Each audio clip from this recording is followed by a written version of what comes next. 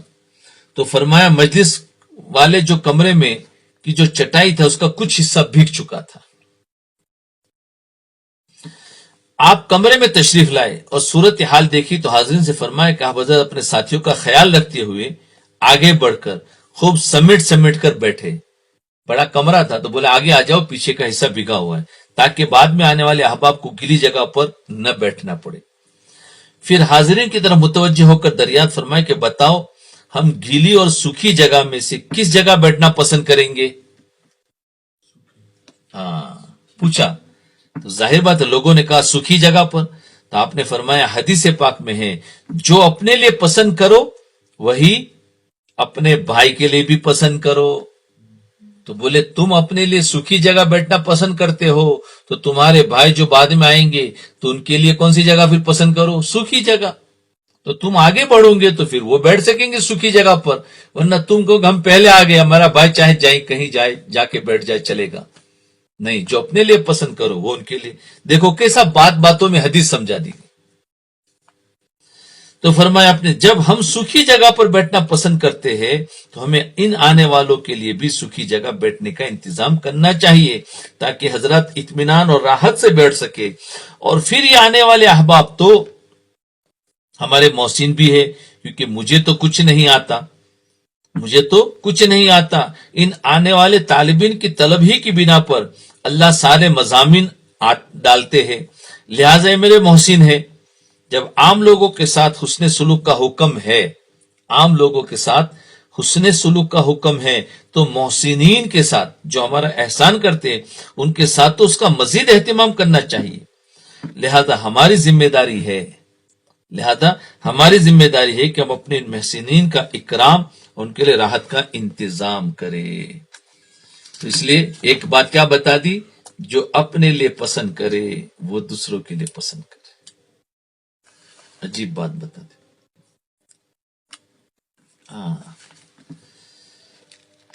اسی لیے جب بات بھی کسی کو کرو تو جو اپنے لیے پسند کرتے ہو اس کو بھی اسی ڈھنگ سے بات کرو. جب کسی کی مدد کرو تو تم اپنے لیے اپنی مدد کیسے کرنا چاہتے ہو؟ کوئی میری مدد کرے تو کیسی کرے؟ تو تم سامنے والے کی بھی مدد اسی طرح کی کرو. تو دینے میں ہر چیز میں تو جو اپنے لیے پسند کرتے ہو وہ دوسرے لیے پسند کرو. اللہ بڑے عجیب بات ہے. خیر اب بس انشاءاللہ دوسرا کل کریں گے. تو آج زیادہ تر بات ہوئی جھوٹ سے بچنے پر. ہر جگہ پر ہمیں جھوٹ سے بچنا ہے، چاہے بزنس ہو، چاہے کاروباری ہو، چاہے گھر کے معاملات ہو، چاہے کسی دوست احباب کے ساتھ ہو. تو ہر جگہ پر سچ سے انشاءاللہ معاملہ کریں گے، سچ بتا دیں گے. اور اسی طریقے سے خاص کر کے اپنی اصلاح کا جو تعلق رکھتے ہیں تو اس میں بھی بہت سی جگہ پر انسان نفس دھوکہ دے دیتا ہے، جھوٹ بول دیتا ہے. اس میں بھی اگر سچ بول دے گا تو تھوڑی دیر برا تو لگے گا لیکن اس کے بعد راحت ہو جائے گی، نفس مرے گا. تو اس میں بھی بہت بڑا فائدہ ہوگا. اللہ مجھے بھی سچ بولنے کی اور آپ لوگوں کو بھی سچ بولنے کی توفیق عطا فرمائے. اللهم صل على سيدنا محمد وعلى آل سيدنا محمد وبارك وسلم. اللهم صل على سيدنا محمد وعلى آل سيدنا محمد وبارك وسلم.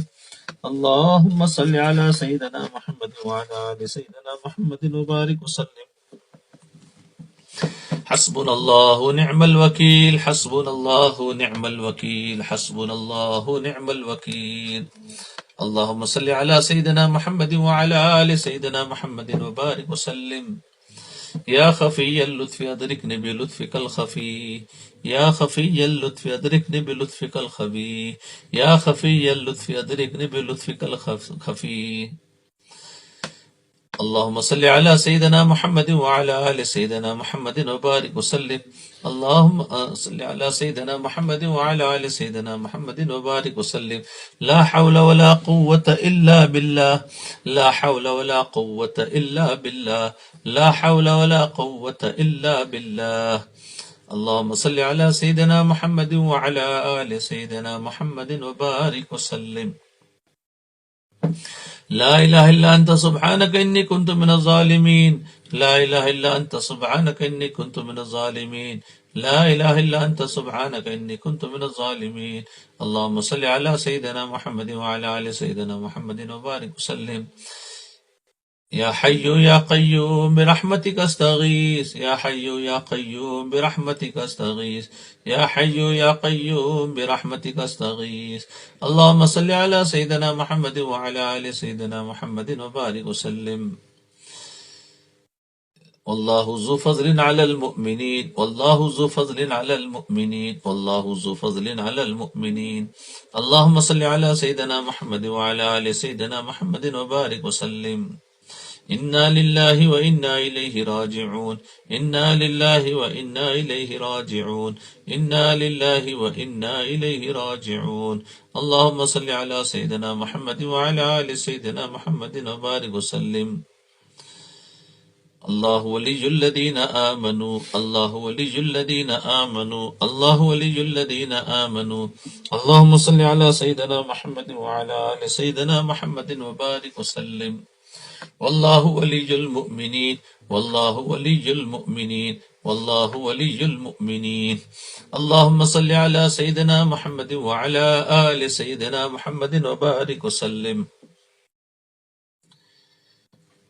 اللهم إنا نجعلك في نحورهم ونعوذ بك من شرورهم، اللهم إنا نجعلك في نحورهم ونعوذ بك من شرورهم، اللهم إنا نجعلك في نحورهم ونعوذ بك من شرورهم، اللهم استر عوراتنا وآمن روعاتنا، اللهم استر عوراتنا وآمن روعاتنا، اللهم استر عوراتنا وآمن روعاتنا، اللهم إنك عفو كريم تحب العفو فاعف عنا، اللهم إنك عفو كريم تحب العفو فاعف عنا، اللهم إنك عفو كريم تحب العفو فاعف عنا۔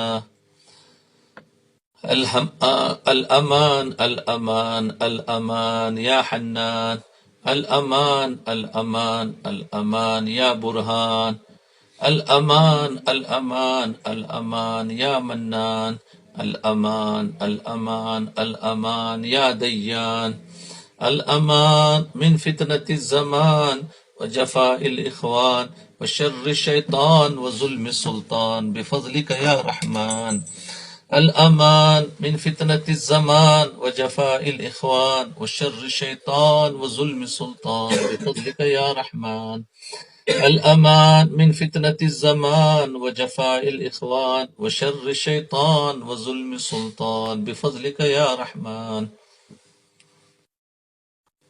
بسم الله بسم الله على نفسي وديني، بسم الله على أهلي ومالي وولدي، بسم الله على ما أعطاني الله، الله ربي لا أشرك به شيئا، الله أكبر الله أكبر الله أكبر، وأعز وأجل وأعظم مما أخاف وأحذر، عز جارك وجل ثناؤك ولا إله غيرك، اللهم إني أعوذ بك من شر نفسي ومن شر كل شيطان مريد ومن شر كل جبار عنيد، فإن تولوا فقل حسبي الله لا إله إلا هو عليه توكلت وهو رب العرش العظيم، إن ولي الله الذي نزل الكتاب وهو يتولى الصالحين۔ تو ادھر مراقبہ کر لے، آنکھوں کو بند کر لے، گردن کو جھکا لے، اور یہ تصور کرے کہ اللہ کی رحمت آ رہی ہے، میرے دل میں سما رہی ہے، میرے دل سے ظلمت و سیاہی دور ہو رہی ہے، میرا دل کہہ رہا ہے اللہ اللہ اللہ۔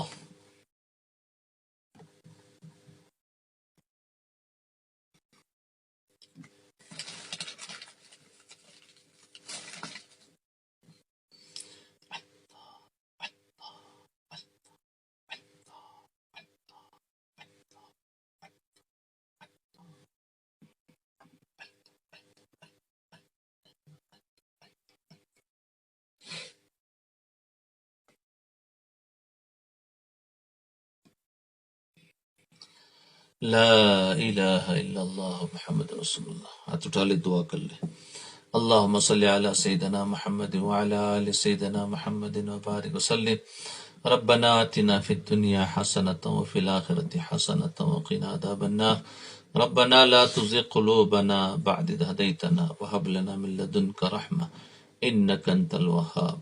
ربنا اغفر لنا ولإخواننا الذين سبقونا بالإيمان ولا تجعل في قلوبنا غلا للذين آمنوا ربنا إنك رؤوف رحيم. ربنا اغفر لنا وللمؤمنين والمؤمنات والمسلمين والمسلمات الأحياء منهم والأموات. ربنا تقبل منا إنك أنت السميع العليم وتب علينا إنك أنت التواب الرحيم. وصلى الله تعالى على خير خلقه محمد وعلى آله وصحبه أجمعين برحمتك يا أرحم الراحمين. ارے تمہیں جاگتا تھا؟